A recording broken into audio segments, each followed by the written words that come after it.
Hello and welcome to episode 322 of the Money to the Masses podcast with your resident expert, as always, Damien Fay and me, Andy Leaks. Damien, welcome back. How are you doing? I'm good. I've just had a Scotch egg. I think the other day you were talking, no one expected me to say that, but in the office we were talking about pies and Scotch eggs. You know, the massive ones, the really big ones. I was in the supermarket around the corner getting lunch and I saw one and I thought, I'm going to have one after we had that conversation. And I haven't had a massive Scotch egg with a full-size egg in it in years. So I'm actually quite pleased. So if anybody listens to this podcast and you probably I sound a bit different, it's probably because I'm trying to fish bits of Scotch egg out of my teeth as I'm doing the show. Do you know, I've never been more disappointed than when I found out that the mini Scotch eggs were like chopped up egg inside. I thought, I don't know why, maybe I'm an idiot, but I thought they were like little quail's eggs or something, like whole eggs inside. But you know the ones you mean, the little bite-sized ones. Yeah. So rather than being something nicer, they're actually just the dregs that's just swept off the floor, blasted into, put in them. I tell you what, my mother-in-law makes an amazing Scotch egg, and my father-in-law keeps his own chickens. So you've got the combination of a homemade Scotch egg with home-laid eggs. I mean, you can't beat that, can you? That's impressive. Well, I know where to go the next time I want a Scotch egg, Andy. I'm done with Scotch egg anecdotes, by the way. I'm out. You've always got an anecdote for everything. People listening would have, if they could have seen me, they would have seen my face. It was quite stunned. I didn't really know where that was going. But enough of Scotch eggs. So what is on this week's show? I want to do a piece about buying a car. What the best finance options. And now we've just done a whole load of new content on the site around this, and I'd never realised that I don't think we've ever done it on the podcast. And so I thought, well, we need to rectify that situation, especially as you're seeing a lot of adverts now for certain solutions where they just drop the car off, choose your monthly amount, you get the car and all that. I'm not going to name the company, but I think you're seeing more and more of those solutions out there now. So the world has become much more online and you've got a lot more choice. I want to talk about what people need to be looking at with the different finance options. I also want to talk about economic abuse. Now, this is a topic we've never covered before, but something that is an unfortunate phenomenon in the world, and I want to talk about the signs of economic abuse, what it is, and how you can help people if you think somebody that you know is being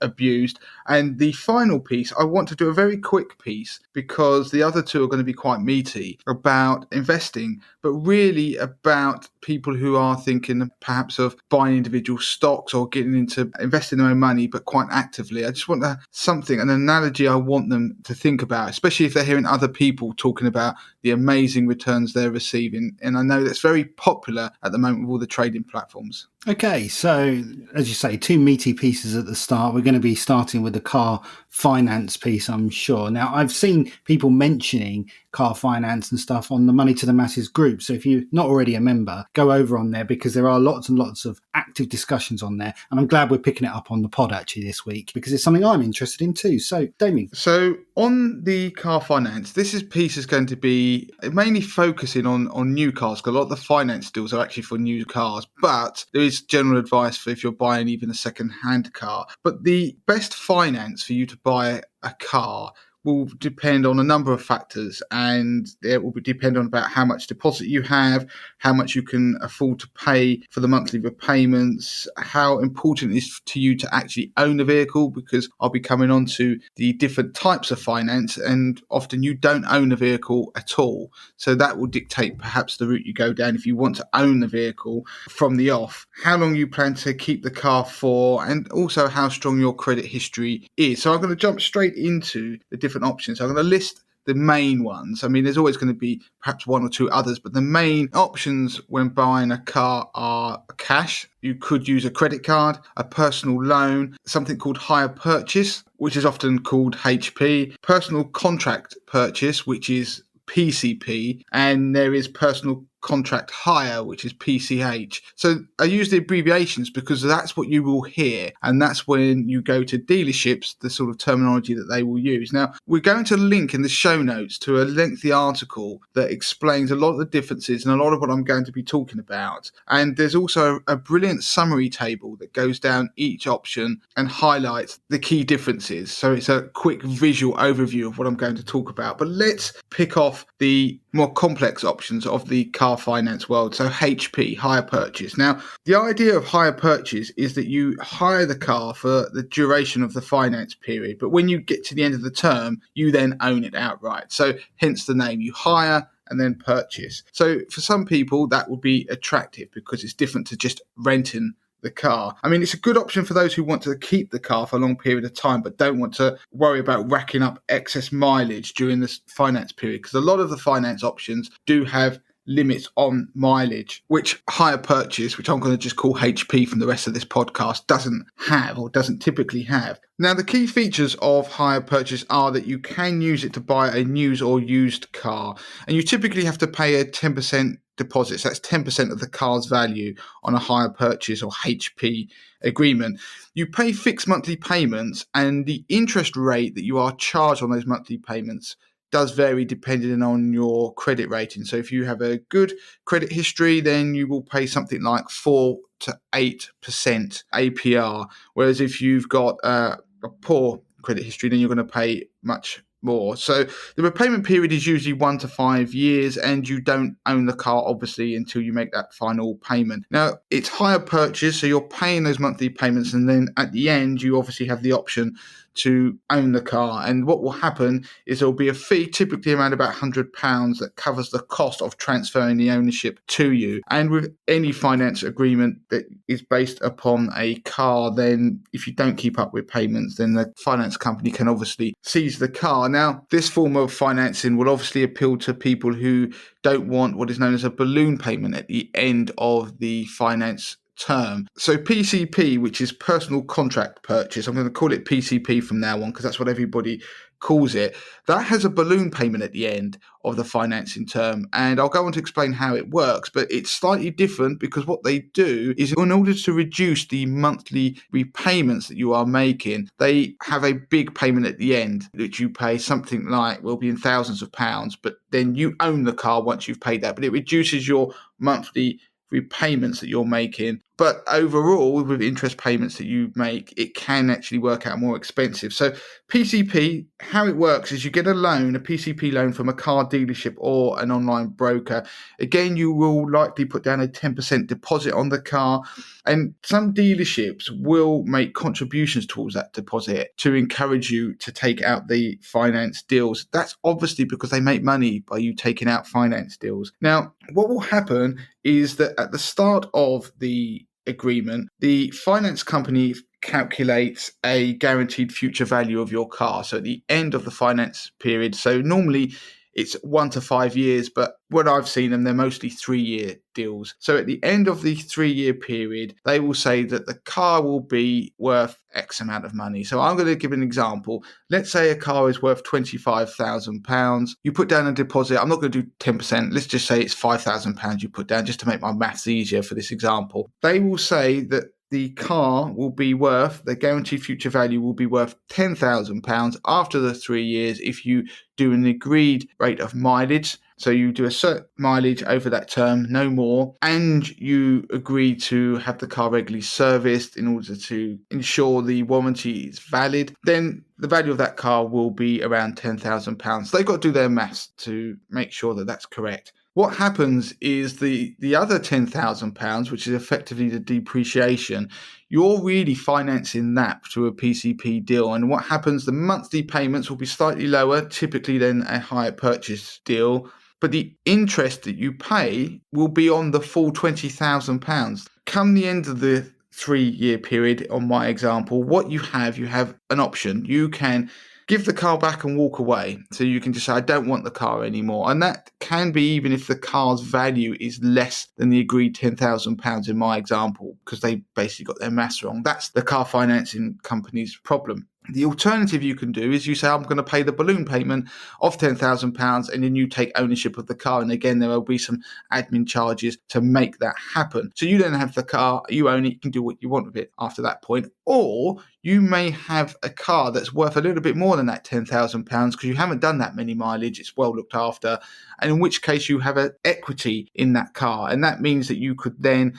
go and do another new deal so you could use that car and you could trade it in, and that equity can be almost used as a deposit on another new car with another PCP deal when you go on that merry-go-round. You can't take the equity out if you decide that I just want that equity out of the car. It doesn't work like that. You would buy the car, own it. Effectively, if the car was worth 12.5 grand and you bought it with that balloon payment for 10, then really you could go and sell the car privately the next day and take that 2.5 grand equity that way. Of course, reality never quite works like that. Trust me, I know what it's like when you do these PCP deals. So that is obviously attractive for most people. I mean, a lot of people do PCP when they are financing a car, but there are some potential flies in the ointment, because if you do excessive mileage, more than what was stated in the original agreement, then you can face charges for that, and that can be around about 10p per mile. And also, if the car has damage on it, you can find you'll have to pay charges for that at the end of the finance term. So there are some potential issues towards the end of the agreement, so bear that in mind. But do make sure if you do a PCP deal that you know what the T's and C's are. I know people who've fallen foul of the agreements that are in that PCP deal. One of the biggest ones is the warranty. So in order to ensure that you adhere to that deal and you get that guaranteed future value of the car, then a lot of them will put in there that you've got to have the car serviced every year. And if you don't, you miss it, then when you get to the end of the agreement, you're going to have a bit of a problem, trust me. So make sure you know what you're signing up to, what your part of the bargain is, what the mileage you've got to do, any servicing, etc., and make sure you stick to it. Otherwise, as I say, when you get to the end of the deal, you are going to potentially have some issues when it comes to your options. So the third option you might get if you go to a dealership, for example, is something called a personal contract hire, PCH. And that's basically car leasing. So it's a form of long-term car rentals. You don't own the car at any point, and you will walk away from it at the end of the agreed time period. I mean, the appeal of PCH is maintenance costs such as servicing and replacing parts are usually included in the deal. Sometimes you can have road tax included in the monthly payment. So it's a completely different type of deal to the others, where the others are finance agreements that mean that you can at some point own the car. This is different. So you won't own the car. The monthly costs are determined by the car you choose and the maximum amount of mileage you say you're going to do. The finance deals are usually 2 to 4 years. And one thing to bear in mind, when you return the car at the end, they do inspect it and they will expect you to pay for any damages or excess mileage. And on that, actually, Damien, where you say you don't own the car at the end, there is a sort of a convoluted way in which you can own the car at the end of a PCH deal. I know from personal experience from a friend that was leasing a car, and there was an option to buy the car at the end, but the person who was leasing the car couldn't buy the car. It had to be bought by someone else, and it's to do with complex VAT issues. But there is an option there. Essentially, the ownership would have to pass to someone else before it then passes back to you. So it's a very convoluted route. Yeah, so that is interesting that you have that ability, but as you say, it's a slightly around the houses method, and it's not really what the thing's designed to do. But exactly, it's a great point, because if people out there may actually have a car they're leasing and realise that there is this alternative option. So going back to the other options, you could buy a car with cash. You could use a credit card. So if there was a 0% purchase credit card that you had, you could use that to buy a car. Now, obviously, you benefit from the Section 75 protection under the Consumer Credit Act if you buy something with a credit card, which has a benefit, even if you only pay for part of the car using the credit card, as long as that's above £100. The other alternative is to use a personal loan. So you could get out a loan of some kind, an unsecured loan, and use that to buy a car. But one thing to mention is you would forego that consumer protection, because you are effectively borrowing money, and then you're going to use that money to go and buy a car, which you would be doing with cash. So there's not the recourse that you have if you bought with a credit card or if you bought under a HP or PCP arrangement. So let me just quickly summarize, because there's been a lot of ground I covered there. So you could buy with cash, credit card, personal loan, hire purchase, PCP or PCH. Now, if you don't want to have to put down a deposit, then the option is really going to be cash, credit card, or personal loan if you want to buy one. Because usually under the HP, PCP, and PCH route, you usually have to put down some kind of deposit. If you don't want some kind of mileage limit on the car, so which you would, if you breached it, you then start to incur penalties, then hire purchase would be a possibility along with the cash, credit card, and personal loan options. Obviously, PCP, because of the way we talked about the value of the car in the future, that starts to impact that. So there are mileage limits.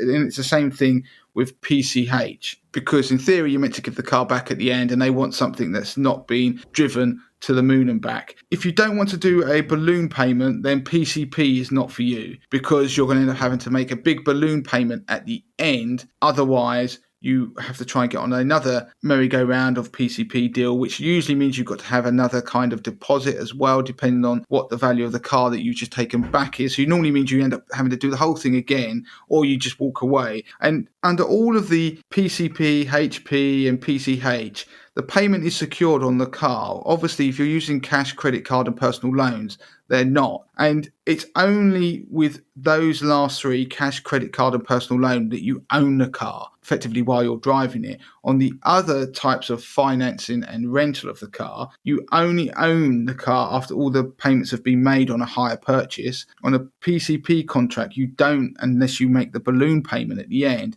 And obviously, on the personal contract hire, PCH, you never own it because you're effectively leasing it. Now, before we wrap this one up, I know there'll be people thinking, what about those 0% finance deals you see advertised? Now, it is possible to get those, but you will normally have to pay out a large deposit. And if you use something like that on a PCP deal, then what that will mean is the monthly payments might be interest free, but you're still likely to have to pay a large balloon payment at the end if you want to keep the car.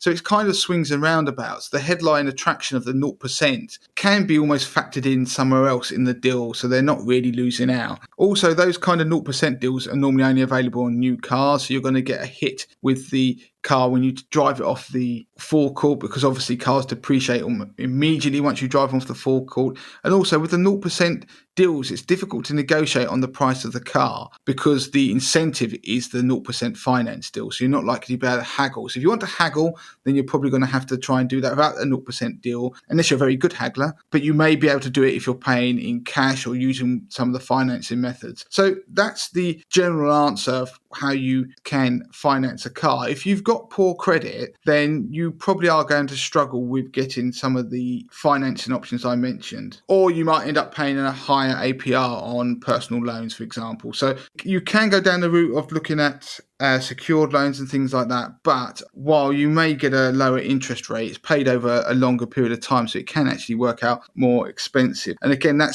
could be secured against a property or something like that. So it's not something I think most people would ever want to really touch. So that's the finance options of buying a car and ways you can do it and the pros and cons. And the other thing I want people just to take away with the adverts you're seeing for these different services that say that you can just choose a car based upon the amount that you want to pay a month. So you can search through, a bit like going on holiday where you pick a holiday based on the price. There are sites now that are launching where rather than going directly to manufacturers, car manufacturers, and trying to decide what car you want and what deal you can get, which is how you normally do all these various different financing options, is that there's a central point now where you could go on and say, I want to pay £200 a month, and then you get shown all the different cars from used and new from all different types of manufacturers that you could have if you're going to pay £200 a month. Now, have a look, because when you see those sites, they do start mentioning whether they're PCP deals and HP. You just see the letters at the bottom, PCP, HP. So now you're going to start to understand, having listened to this part of the podcast, what that actually means and what you're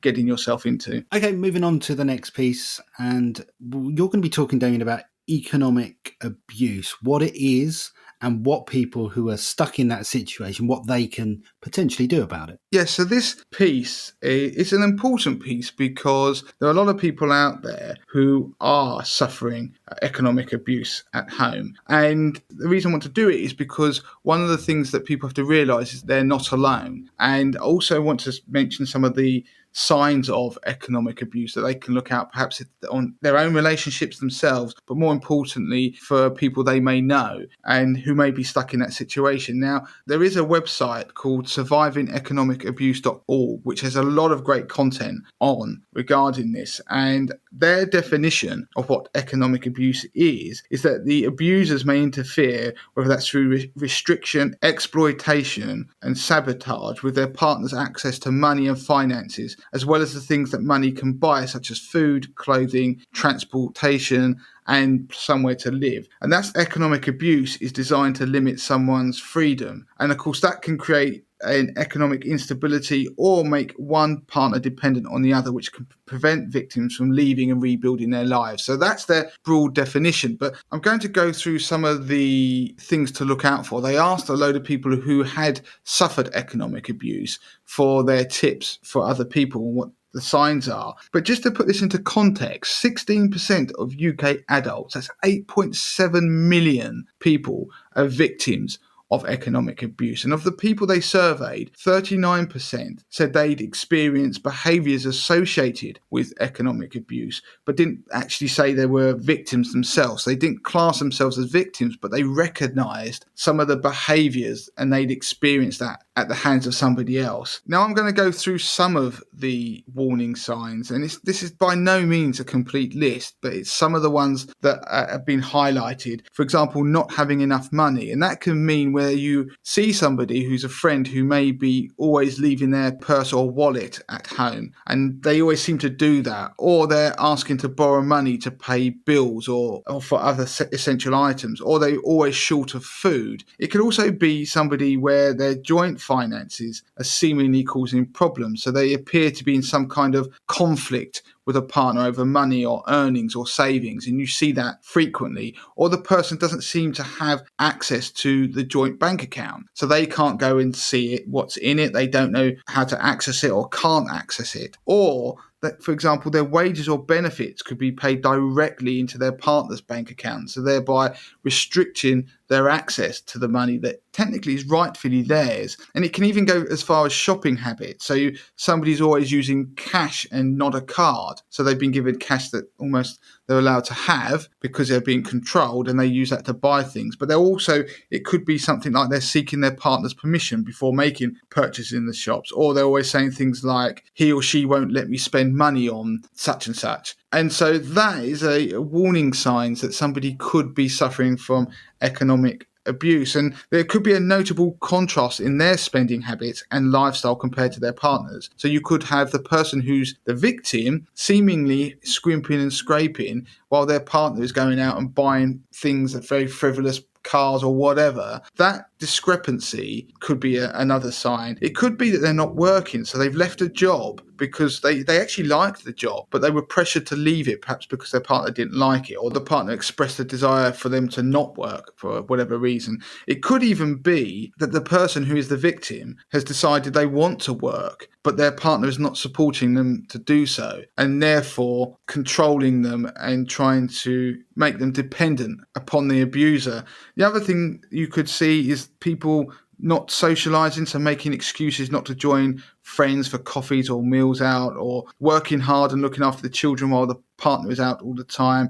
Perhaps they don't have any money to have things done for themselves, like hair or buy some clothes, or just to buy some personal items that they do need. And it could be that somebody just appears very anxious with regard to money, so they're always hiding what they've bought so their partner doesn't find out, or they overreact to seemingly normal situations such as going out for a meal or planning a holiday. So like I said, this list isn't a complete list, but if there's somebody out there who's listening to this podcast and recognises some of that, then hopefully they realise they are not alone. But if you recognise it in somebody else, then you should, this is the advice that the survivingeconomicabuse.org give, is you should express concern to that person, believe them, and then provide practical help. But maybe you offer them a spare room or provide essential items. But fundamentally, they also need to speak to somebody. So there are helplines out there. We will link through to the website that I've mentioned that has a list of these different helplines. But one of them, for example,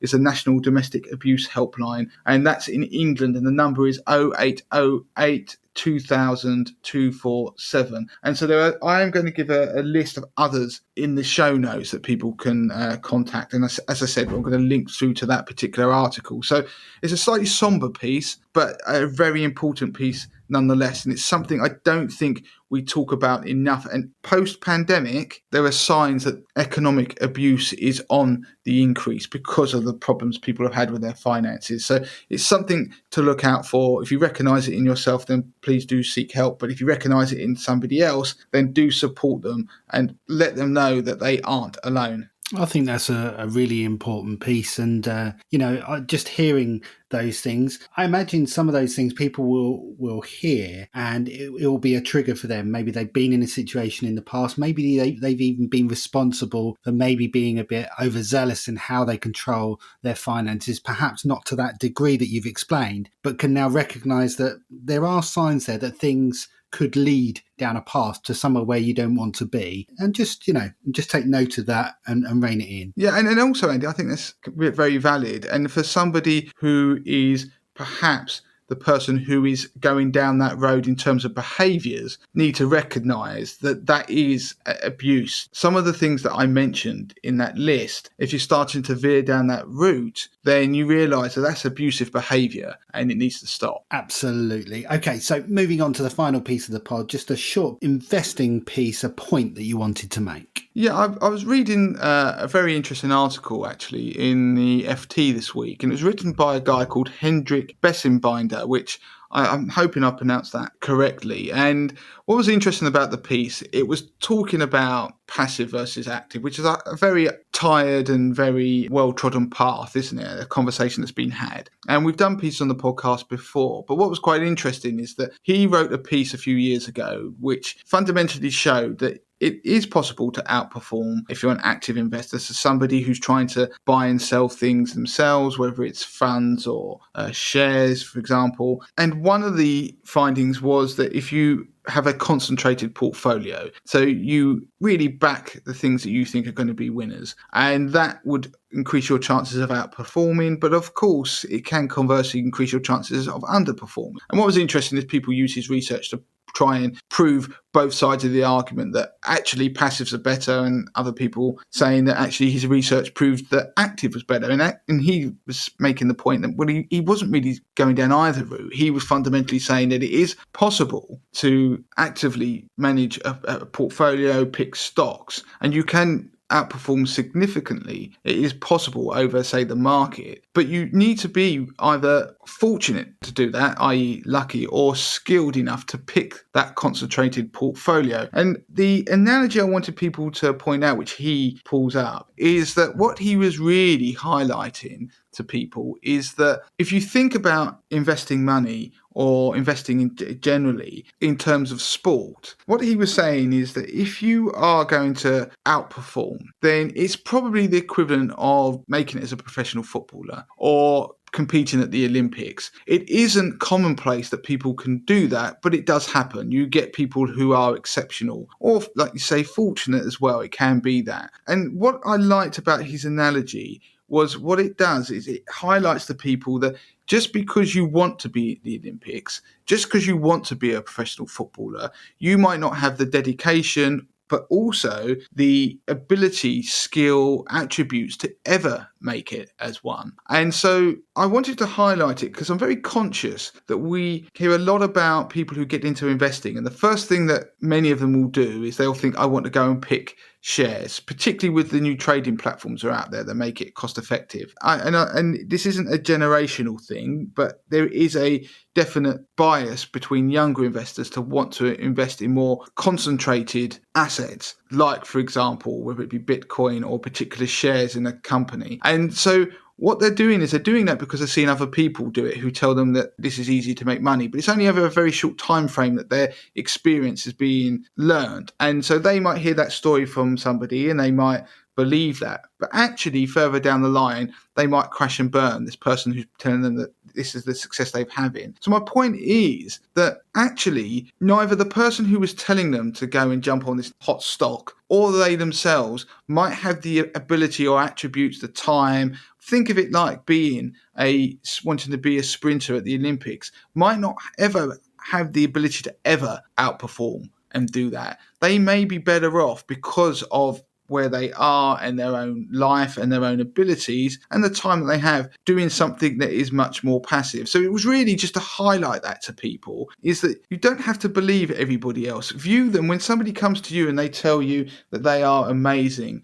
And how long is their track record for outperforming? But more importantly, view it through that sort of lens that person's coming up to you and saying, I'm going to run the 100 meters final in the Olympics. If someone came up to you and said that in the pub, you'd look at them if they were mad and, well, you're not going to because you're not a sprinter. Look at you. And there is a comparison with investing. The difference is obviously there isn't a physical side to it, but there is certainly learned behavior that you've got to have and experience, and you've got to practice at it. And there are lots of stuff out there now that can make it easier for people to be more successful. But the point is, I like the analogy. I think it's not perfect, but it does show as a warning to people that investing isn't a given. Success isn't a given. You're going to have to work at it, whether it's active through funds, whether it's an active process with shares. And you probably are better off sometimes, if you're starting out, just doing a little bit to see if you have got any talent or the time or the inclination to try and make a difference and therefore outperform. In which case, if you haven't,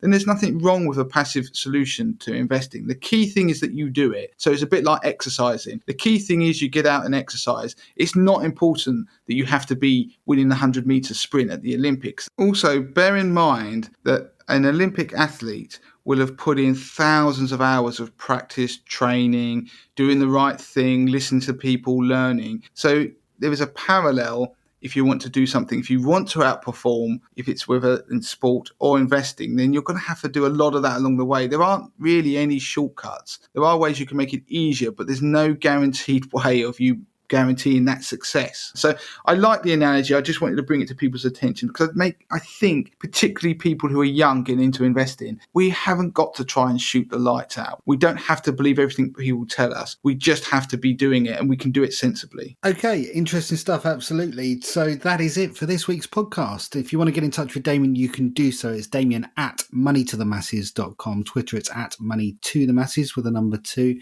And of course, we're in all the usual places. We are on Instagram. We don't often mention Instagram, but find us over there. We've got the YouTube channel as well. Subscribe to that. And do please review the podcast wherever you download your podcast. Give us a 5-star review and let us know if you've done so, because Damien may well deem that mug worthy, and we'll be sending you out a Money to the Masses, a coveted Money to the Masses mug. Damien, I think we're done. That's it for this week, isn't it? That is it for this week. So until next time. Until next time.